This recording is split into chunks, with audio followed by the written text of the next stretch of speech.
Alexander and Sadiqur fundamental of electric circuit বইয়ের chapter 3 এর এটা এক্সাম্পল 3.3 কোশ্চেনে বলছে ফর দ্য সার্কিট শোন in figure 3.9 find the node voltages.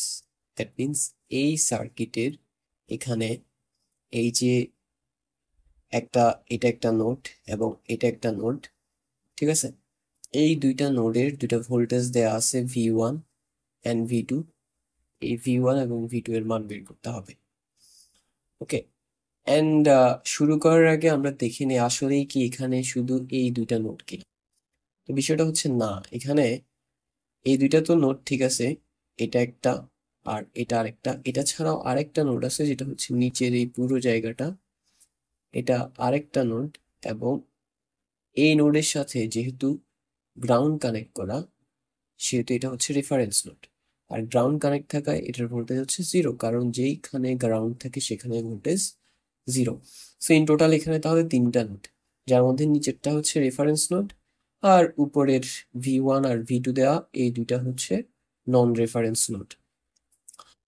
ওকে, এটা ছাড়াও এখানে আরো একটা বিষয় আছে, সেটা হচ্ছে সুপার নোড। সুপার নোড, এই সুপার নোড জিনিসটা এখানে কিভাবে আসছে আমরা যদি খেয়াল করি, 1 নাম্বার নোড এবং 2 নাম্বার নোড এদের মাঝে কোনো রেজিস্টর ছাড়াই একটা ভোল্টেজ সোর্স কানেক্ট আছে। তো যদি এরকম দুইটা নোডের মাঝখানে বা মাঝে কোনো ভোল্টেজ সোর্স কানেক্ট থাকে, তাহলে তাদেরকে নিয়ে ওই দুইটা নোড সহ এবং ভোল্টেজ সোর্সটা সহ এভাবে করে একটা নোড ফর্ম করে, যেটা আমি এখানে ডট লাইন দিয়ে দেখাইছি। আর সেই নোডটাকে বলা হয় সুপার নোড। সো এখানে এই নোডটা হচ্ছে সুপার নোড, ঠিক আছে? অ্যান্ড আমাদেরকে মাথায় রাখতে হবে যে সুপার নোডে আমাদের KCL-ও অ্যাপ্লাই করা হয় অ্যান্ড KVL-ও অ্যাপ্লাই করা হয়। এই জিনিসটা মাথায় রাখতে হবে, ঠিক আছে? মানে সবসময় না, একদম যে সবসময় করতে হবে তা না, মোস্ট অফ দ্য কেসেসে এটা করা হয়। ওকে, সো এট ফার্স্ট আমরা যেটা করব, আমাদের যে সুপার নোডটা, এই সুপার নোডে আমরা KVL অ্যাপ্লাই করব। So applying KVL at super node. এখন প্রশ্ন হচ্ছে এই যে KVL অ্যাপ্লাই করবো এটি কিভাবে করব? আমরা দেখবো আমাদের যে ভোল্টেজ সোর্সটা সেটার প্লাস প্রান্ত কোনটাতে কানেক্টেড। দেখা যাচ্ছে প্লাস প্রান্তটা V2 এর সাথে কানেক্টেড, ঠিক আছে? তাহলে আমরা যেটা করব, V2 প্লাস প্রান্ত যেই নোডের সাথে কানেক্টেড সেই নোডের ভোল্টেজ মাইনাস, মাইনাস প্রান্ত কার সাথে কানেক্টেড? V1 এর সাথে কানেক্টেড। তো মাইনাস প্রান্ত যার সাথে কানেক্ট থাকবে তার ভোল্টেজ ইকুয়াল যে ভোল্টেজ সোর্সটা তার ভোল্টেজ, which is 2 ভোল্ট। নাও এখান থেকে আমরা জাস্ট এটাকে একটু সাজাই লিখবো, V1টাকে আগে লিখবো আর V2টাকে পরে লিখবো। সো ফাইনালি আমরা যেটা পেলাম এটা হচ্ছে আমাদের ইকুয়েশন 1। এন্ড এবার আমরা আমরা সুপার নোডে KVL অ্যাপ্লাই করে ফেললাম। এইবার এই সুপার নোডে আমরা KCL অ্যাপ্লাই করব। তাহলে লিখব যে অ্যাপ্লাইং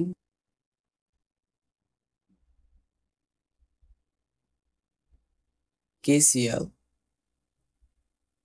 at সুপার নোড।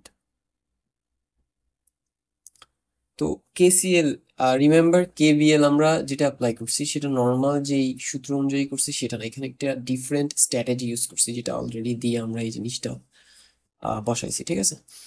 এখন KCL কিভাবে অ্যাপ্লাই করব? KCL এর সূত্রটা কি ছিল? সূত্র হচ্ছে এটা, ইনকামিং কারেন্টস সমান আউটগোয়িং কারেন্টস। আমরা এটাকে একটু চেঞ্জ করে লিখব, outgoing currents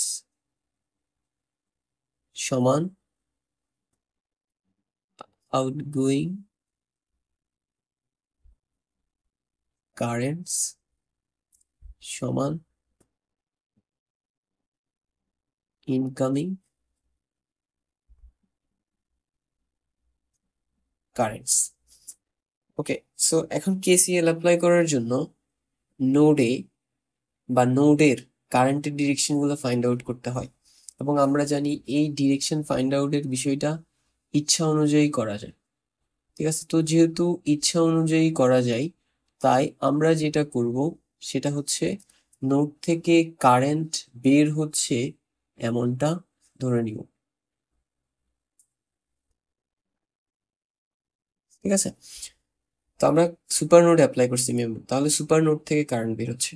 so super node মানে ডটেড করা এই বৃত্তটা থেকে নিচের দিকে এভাবে করে একটা কারেন্ট যাচ্ছে, সেটাকে আমরা ধরলাম I1। দেন এখান দিয়ে নিচের দিকে একটা কারেন্ট বের হচ্ছে, মানে সুপার নোড থেকে এভাবে করে একটা কারেন্ট বের হচ্ছে, সেটাকে আমরা দিলাম I2। তারপরে একটা কারেন্ট এদিক দিয়ে বের হচ্ছে, যেটা অলরেডি দেয়া আছে একটা কারেন্ট সোর্সের মাধ্যমে 7 অ্যাম্পিয়ার। সো এদিক দিয়ে যে কারেন্টটা যাচ্ছে সেটা 7 অ্যাম্পিয়ার। আর এই এদিকে আর এদিক দিয়ে কি কোনো কারেন্ট যাবে কিনা? না, কেন যাবে না? কারণ আমরা যদি খেয়াল করি, এই 10 ওহমের দোনোটা মাথা আমার সুপার নোডের সাথেই কানেক্টেড, মানে একটা রেজিস্টরের দুইটা মাথা একই জায়গায় কানেক্টেড, তাহলে সেই রেজিস্টরটা মূলত থাকা যে কথা, না থাকা একই কথা। সো এটা হিসাবে আসবে না। ঠিক আছে, কেন আসবে না? কারণ এটা দোনোটা মাথা আমাদের এই যে ডটেড করা সুপার নোড এর সাথে কানেক্টেড। ঠিক আছে, এই যে একটা এখানে কানেক্টেড আর একটা। ওকে, সো দোনোটা পয়েন্টই আমার সুপার নোডে কানেক্ট থাকে, এই রেজিস্টরটা হিসাবে আসবে। তারপরে এদিক থেকে 2 অ্যাম্পিয়ার কারেন্ট আসতেছে। ঠিক আছে, ওকে, সো আমরা সবগুলা কারেন্টের ডিরেকশন ধরে ফেলছি। রিমেম্বার যে এটা আসবে না। প্রথমে আমরা লিখবো আউটগোয়িং কারেন্টস, বের হচ্ছে এমন কারেন্টগুলো। একটা কারেন্ট নিচের দিকে বের হচ্ছে, যেটাকে আমরা I1 বললাম। তারপর এখানে আরেকটা কারেন্ট বের হচ্ছে, যেটা I2। দেন আরেকটা কারেন্ট এদিকে বের হচ্ছে 7 অ্যাম্পিয়ার, ইকুয়াল ইনকামিং কারেন্টস, মানে আসতেছে এমন কারেন্ট হুইচ ইজ 2। ঠিক আছে, এই আর কোনো কারেন্ট নাই এই নোডে যেটা আসতেছে। এখন আমরা যেটা করতে হবে, I1 and I2 এই দুইটার মান বের করতে হবে। I1 and I2 এর মান বের করার জন্য আমরা এই সূত্রটা ইউজ করব, I equal higher voltage minus lower voltage divided by resistance. That means higher voltage minus lower voltage divided by resistance. তো একটা কথা সবসময় মাথায় রাখতে হবে, কারেন্ট সবসময় উচ্চ ভোল্টেজ থেকে নিম্ন ভোল্টেজে যায়। তো এই I1 কারেন্টটা দেখা যাচ্ছে V1 থেকে রেফারেন্স নোডের দিকে যাচ্ছে, তাহলে V1 এর ভোল্টেজটা হবে হায়ার ভোল্টেজ, আর রেফারেন্স নোডের ভোল্টেজ হবে লোয়ার ভোল্টেজ হুইচ ইজ 0, আর মাঝে রেজিস্ট্যান্স কত? 2। So V1 minus 0 divided by 2। দেন হচ্ছে I2। এই I2 কারেন্টটা V2 থেকে রেফারেন্স নোডের দিকে যাচ্ছে, যেহেতু V2 থেকে রেফারেন্স নোডের দিকে যাচ্ছে, তাহলে V2 হবে হায়ার ভোল্টেজ, রেফারেন্স নোডেরটা হবে lower voltage. So V2 minus reference নোডের ভোল্টেজ কত? 0। 0 ডিভাইডেড বাই রেজিস্ট্যান্স, মাঝে রেজিস্ট্যান্স হচ্ছে 4। দেন প্লাস 7 ইকুয়াল 2। নাও 2 and 4 এর আমরা লসাগু বের করবো। 2 and 4 এর লসাগু 4। 4 কে 2 দিয়ে ডিভাইড করলে 2, 2 কে V1 দিয়ে গুণ করলে 2V1, 0 লেখা লাগবে না। 4 কে 4 দিয়ে ডিভাইড করলে 1, 1 কে V2 দিয়ে গুণ করলে V2, 0 লেখা লাগবে না। 7 এর নিচে 1 আছে, সেই 1 দিয়ে 4 কে ডিভাইড করলে 4ই হবে। 4 and 7 গুণ করলে হবে 4 7 28, 28 ইকুয়াল 2। and then এখানে 2V1 প্লাস V2 প্লাস 28, 4 উপাশে আর আর গুণ হলে 4 এর সাথে গুণ হবে, তাহলে এটা হবে 4 দুগুণে 8।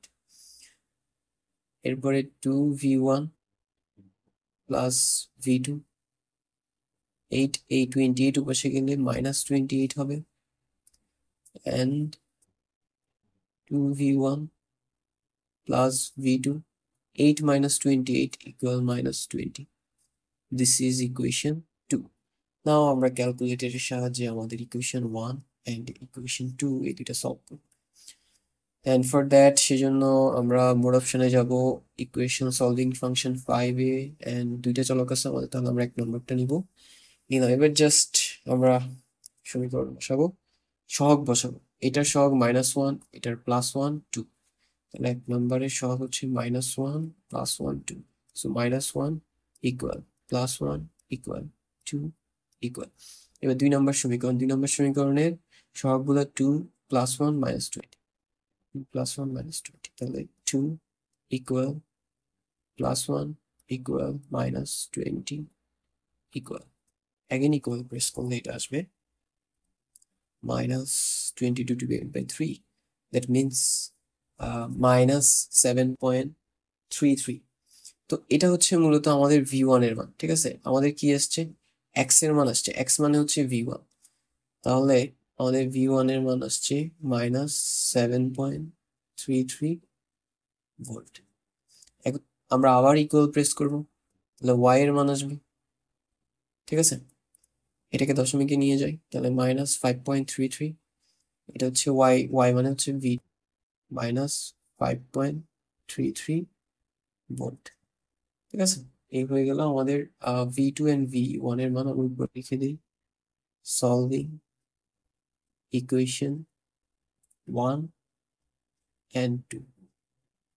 সো 1 and 2 কে সলভ করে v1 and v2 এর মান পেলাম, এবং এই দুইটাই হচ্ছে আমাদের অ্যান্সার। এটা একটা অ্যান্সার, এটা আরেকটা answer. Okay, so that's all for today.